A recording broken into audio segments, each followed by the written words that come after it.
Block 1. The child and the initial discomfort. The first sign that something was not right did not emerge as a strange sentence or an elaborate account. It appeared as a silent physical reaction. The girl's name was Hannah Keller. She was 6 years old and lived with her parents in a small town in the interior of Germany, surrounded by open fields, narrow roads, and widely spaced houses. The kind of place where routine changes little and where any behavior outside the norm is quickly noticed. Hannah was considered a healthy child. She slept well, ate normally, attended the local school, and interacted with other children without difficulty. There was no relevant medical history, no records of anxiety, phobias, or developmental delays. Nothing about her suggested a problem, until her body began to react in a way no one could explain.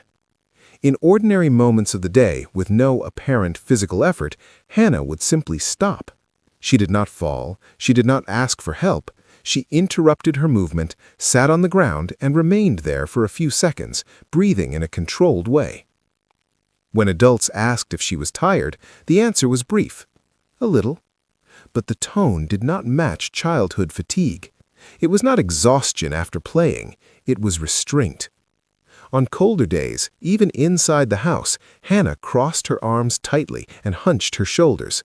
She did not shiver, she did not ask for more clothing, she simply stayed still, as if trying to keep something stable inside her own body. "It's cold here," she would say. Her parents touched her skin. It was warm, normal. When they explained that, Hannah did not argue. She simply shook her head, as if the explanation did not reach the real problem.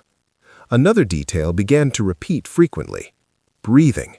She inhaled too deeply for simple situations. She stopped before finishing sentences. At times, she placed her hand on her chest, not as a sign of pain, but as if she were feeling weight. "It's heavy," she commented once, sitting on the kitchen floor. Heavy what? Hannah took a few seconds before answering. The air.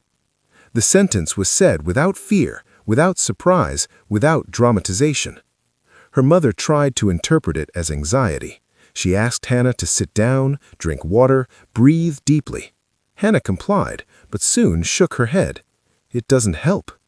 When asked why, she remained silent. She did not seem confused. She seemed to be listening to something the others could not perceive. As the weeks passed, the pattern became clearer. Hannah avoided running for long periods. Not because anyone stopped her. It was a choice. When other children insisted, she stopped earlier, rested her hands on her knees, and breathed slowly. "My body gets stiff," she said once. Stiff how? She stretched the fingers of her hand, opening and closing them slowly. Like this. There was no pain, there was no crying, just a body trying to function the right way.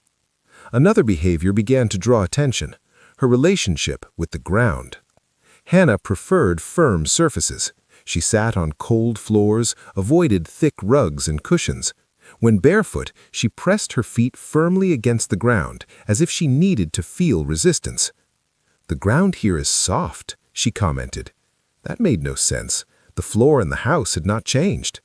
When someone laughed or corrected her, Hannah did not insist, but the discomfort remained in her body. At night, the behavior repeated. She took a long time to fall asleep, not out of fear, not out of agitation. She lay still, breathing in a controlled way, as if waiting for something to adjust. "It's too light," she murmured once, almost asleep. Light what? Everything. There were no nightmares, there were no screams, there were no visual descriptions. What existed was bodily estrangement. On a cold morning, while getting dressed to go to school, Hannah stopped in the middle of the room. She was holding her coat, but did not put it on. She stared into nothing. "This doesn't work," she said. Her father asked what didn't work. She pressed the coat tightly against her chest. "The cold gets in." "Gets in where?" Hannah brought her hand to her neck, then her chest. "Here." The sentence did not sound like imagination. It sounded like muscle memory. When asked whether anyone had told her something like that, the answer was immediate. No one said anything. The tone was not defensive, it was factual.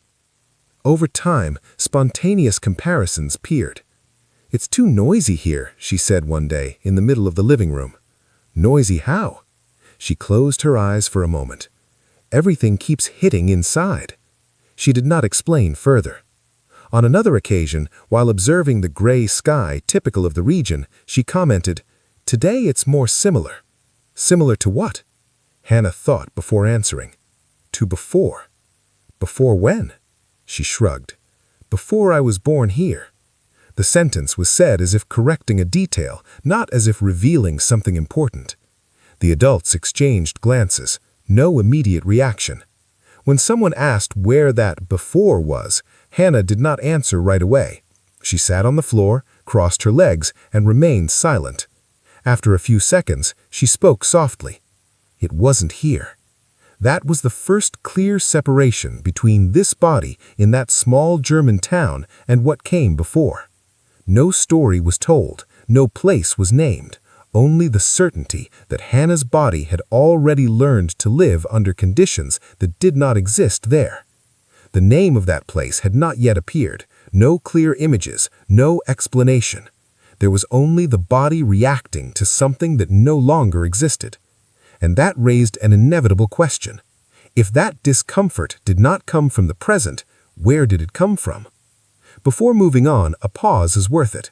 If you follow cases of child reincarnation presented in a documentary manner, consider subscribing to the channel. Here, we do not explain or interpret, we simply observe the accounts exactly as they emerge. And if something in this beginning caught your attention, leave a comment. It might be a sentence spoken by Hannah, a described sensation, or the moment you realized that her body doesn't fully recognize this place as its own. In the next block, these reactions stop being isolated. Fragments begin to repeat.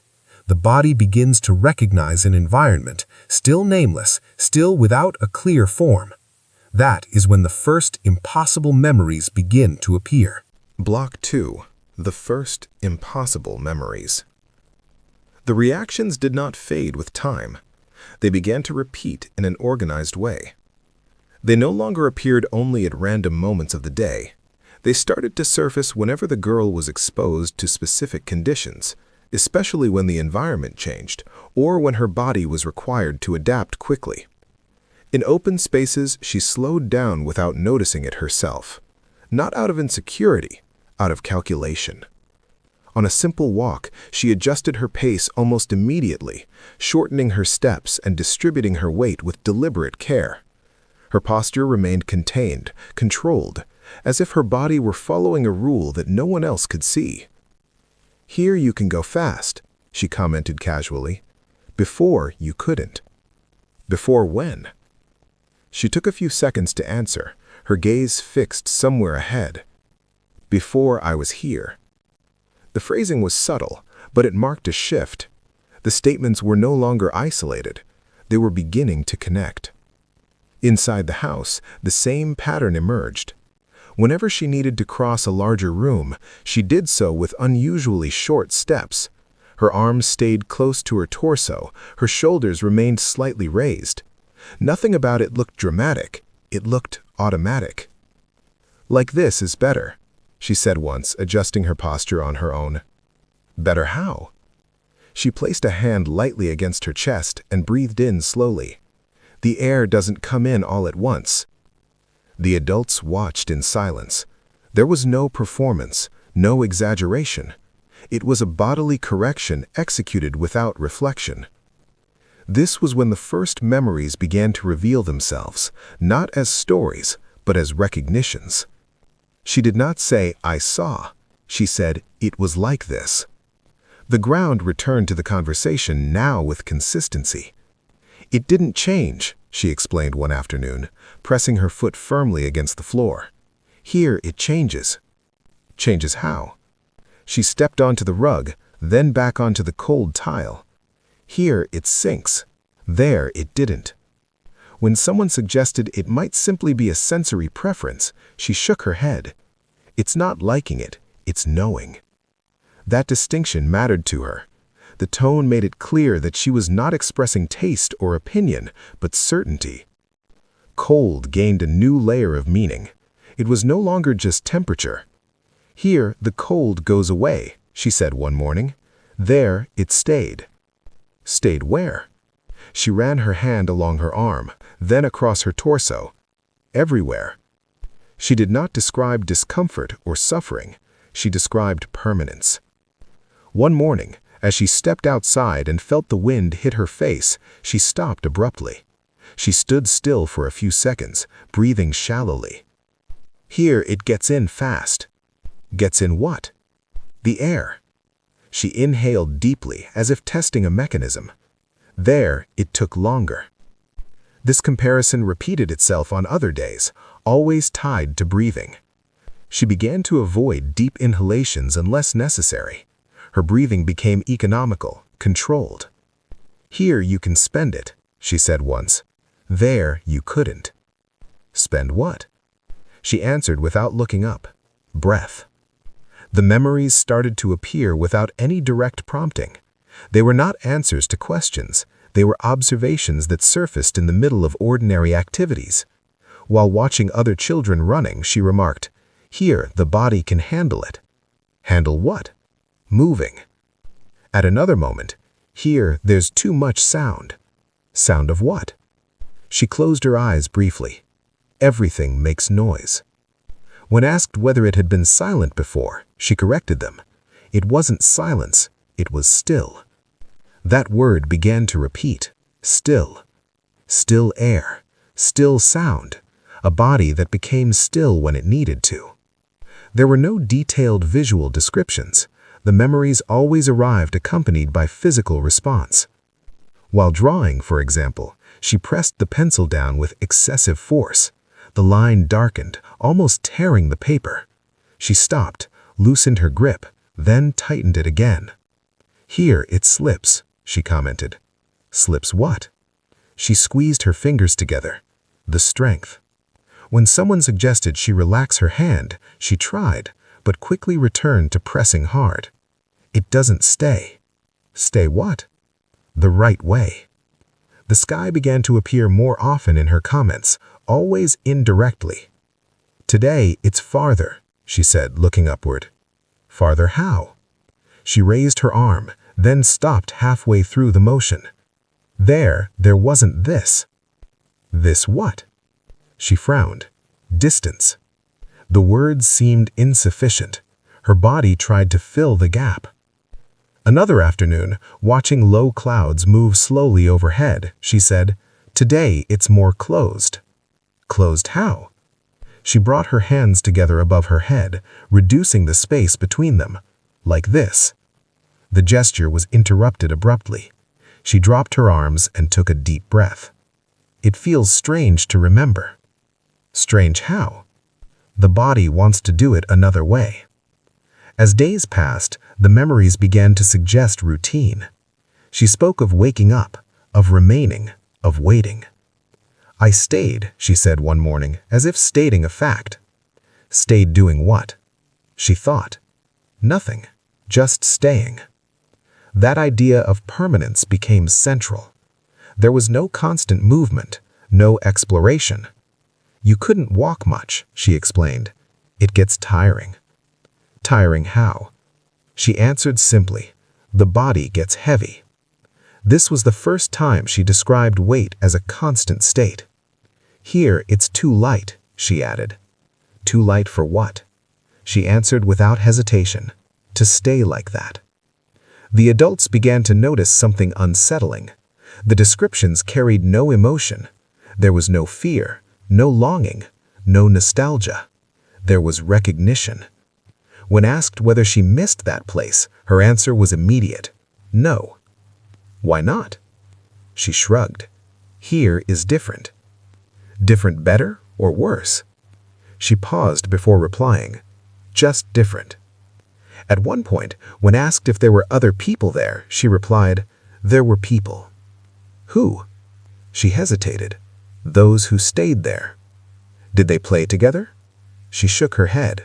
That wasn't what it was for. The statement carried no judgment, no sadness. The coexistence sounded functional, not emotional. Whenever someone tried to organize her remarks into a story, the girl withdrew. She shifted her posture, adjusted her breathing. "It's not a story," she said once. "It's body." That ended the attempt. From that moment on, the adults simply observed. What became clear was that these memories did not arise as imagination. They emerged as old adaptations resurfacing. The girl's body reacted to conditions that no longer existed, but it reacted with precision. The sensations began to point toward a specific environment, still unnamed, still incomplete, but increasingly consistent. In the next stage of the account, that environment would stop being merely felt. It would begin to be recognized as a functional world governed by its own rules. And that recognition would mark a point of no return. Block 3. The world of the previous life. The memories no longer appeared as isolated fragments. They began to reinforce one another. What had once surfaced as sensations, pressure, cold, weight, restraint, started to organize into a coherent physical logic. The girl did not describe a place the way someone recalls a scene. She did not list objects or name locations. She recognized a world through how the body had learned to exist inside it. It was not remembered visually. It was remembered structurally.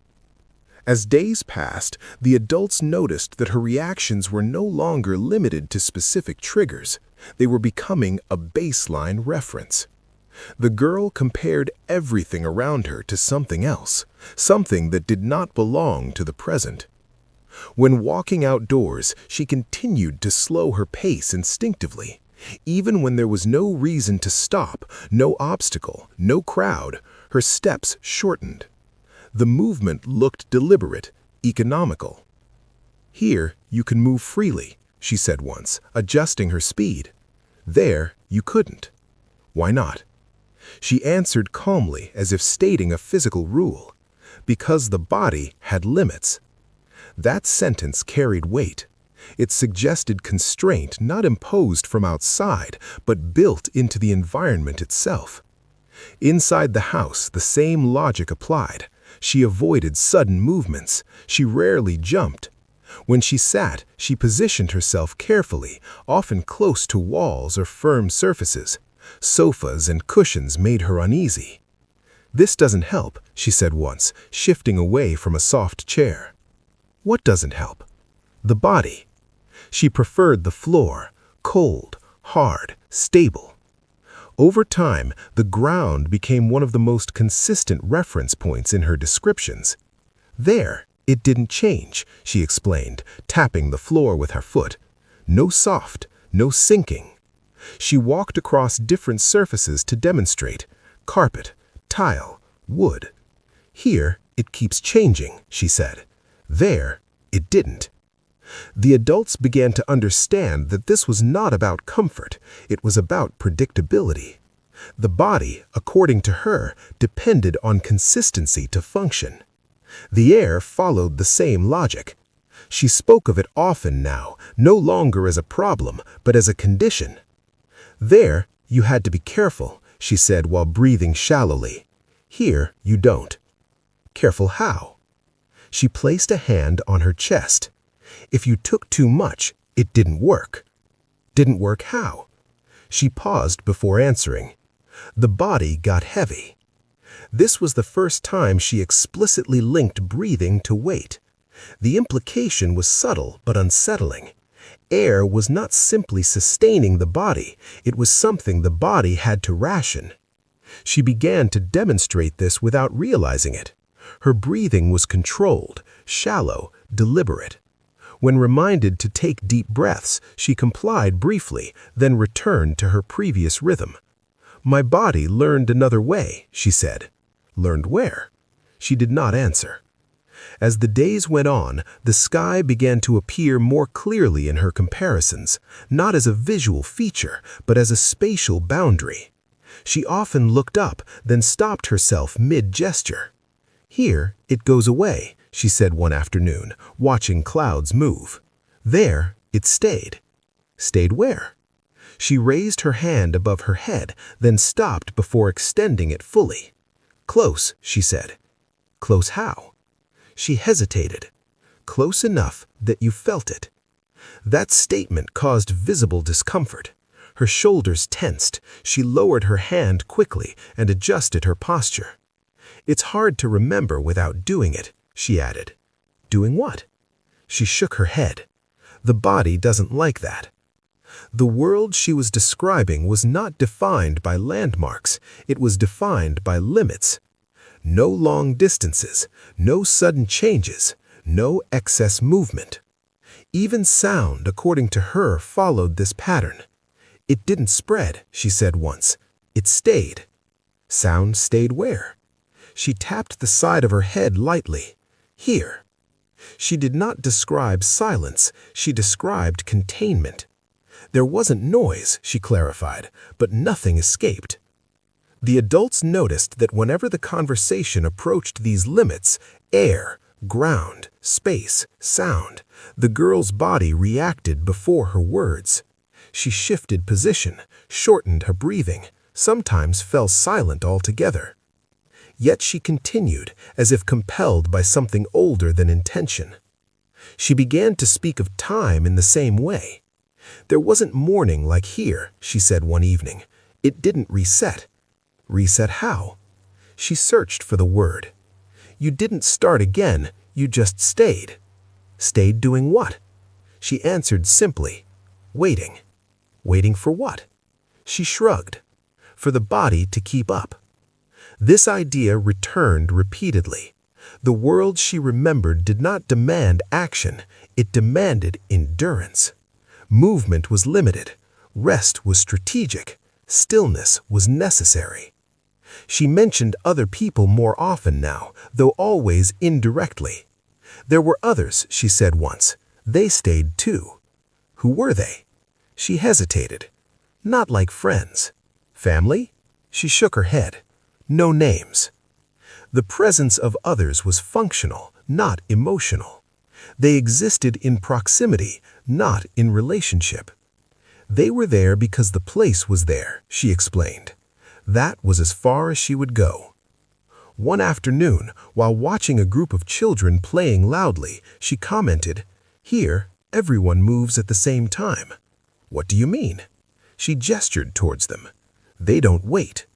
Wait for what? She did not answer. Instead, she added, "There, if you moved wrong, the body paid." Paid how? She placed a hand on her chest again. It got tired faster. Fatigue in her descriptions was not exhaustion, it was failure, a sign that the body was no longer aligned with the environment. She began to correct her own movements more frequently, adjusting posture, slowing transitions, avoiding unnecessary motion. "This way works," she said once, after repositioning herself against a wall. Works for what? For staying. The adults realized something important. The world she described was not dangerous in the way people usually understand danger. It was not violent, it was not chaotic. It was incompatible.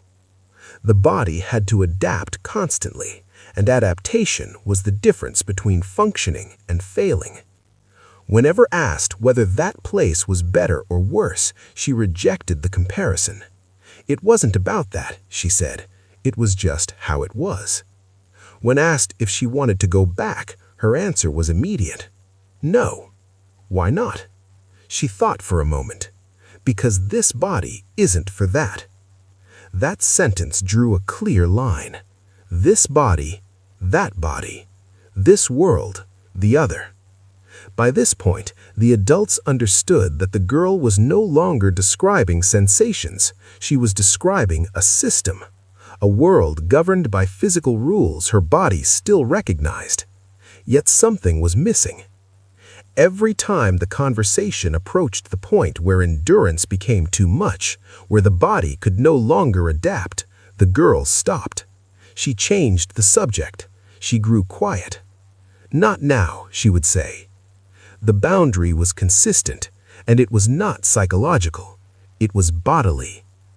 The world of the previous life was now fully formed, not as a story, but as a lived environment. a place the body remembered how to survive in. But survival implied a limit, and that limit had not yet been crossed in the account.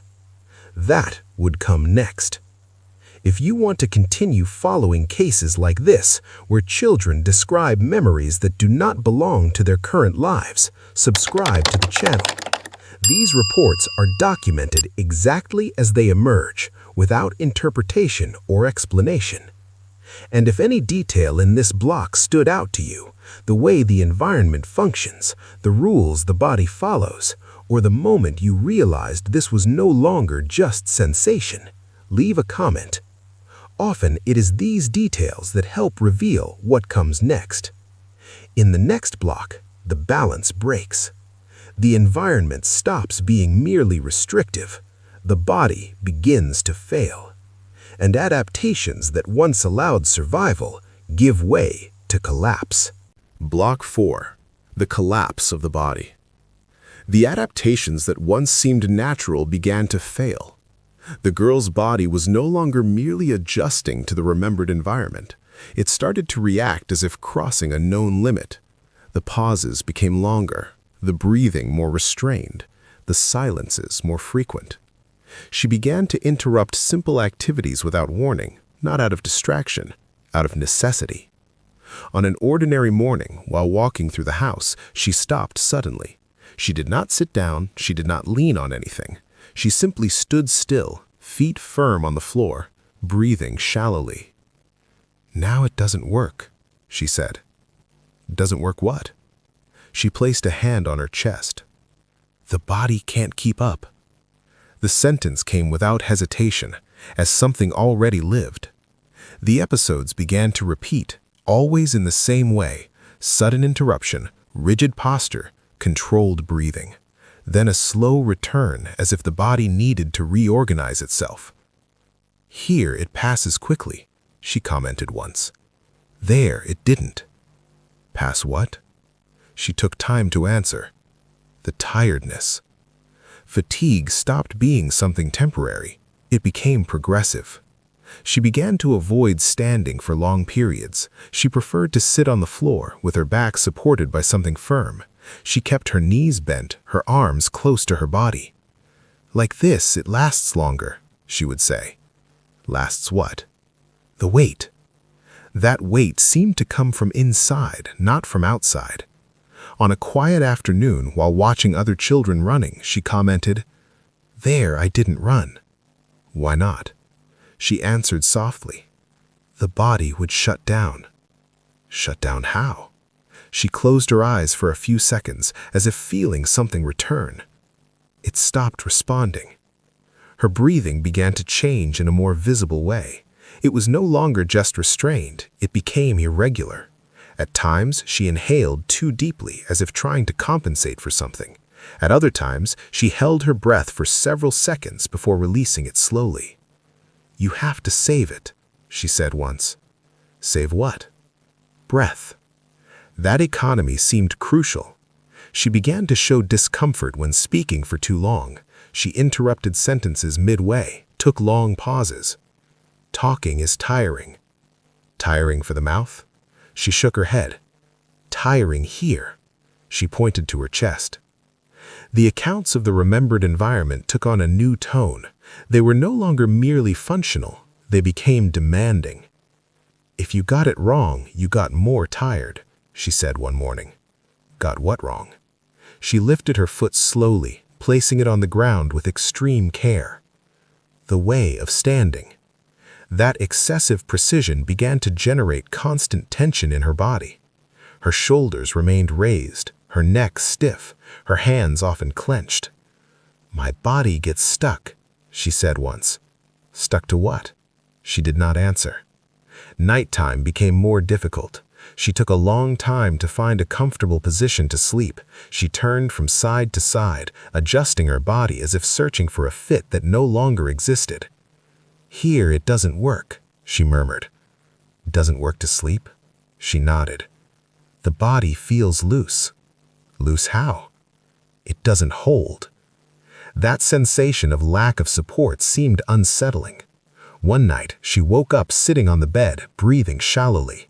She was not crying, she was not calling for anyone. When asked what had happened, she answered, "I got weak." Weak how? She took time to answer. Like before. That was the first time she explicitly associated the current failure with what she had experienced before. During the day, she began to rely more on walls. She walked close to firm surfaces. She avoided wide spaces without support.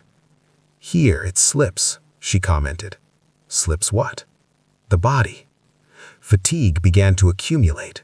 Activities she once tolerated now required frequent pauses. There were no complaints, only constant adaptation. "If it's too fast, it falls," she said once. Falls how? She thought. Inside. The memories began to approach something she avoided naming. Whenever she spoke of extreme exhaustion, her body reacted more intensely. Short breathing, muscle tension, prolonged silence. "Not now," she repeated. It was evident that the limit was near. The girl's body was not just remembering a difficult environment, it was recognizing the moment it stopped functioning. But the memory was still incomplete. What came next remained suspended, contained by the body, not by the will, and that indicated that the next step would not be just another fragment. It would be the end of functioning. Block 5. Death and Transition. The interruptions stopped being occasional. The body could no longer hide what was coming next. The girl began to react differently whenever the subject approached the limit. There was no emotional resistance, there was bodily failure. In one of those moments, sitting on the floor with her back against the wall, she remained silent longer than usual. Her breathing was short, over-controlled. "Now it works," she said without looking at anyone. "Works for what?" She took time to answer. Inhaled with difficulty. Released the air slowly. "It works to remember until the end." Her body was rigid, her shoulders raised, her hands pressed against the floor, as if they needed to support her own weight. "Before," she began, "I tried to stay." "Stay how?" She brought a hand to her chest.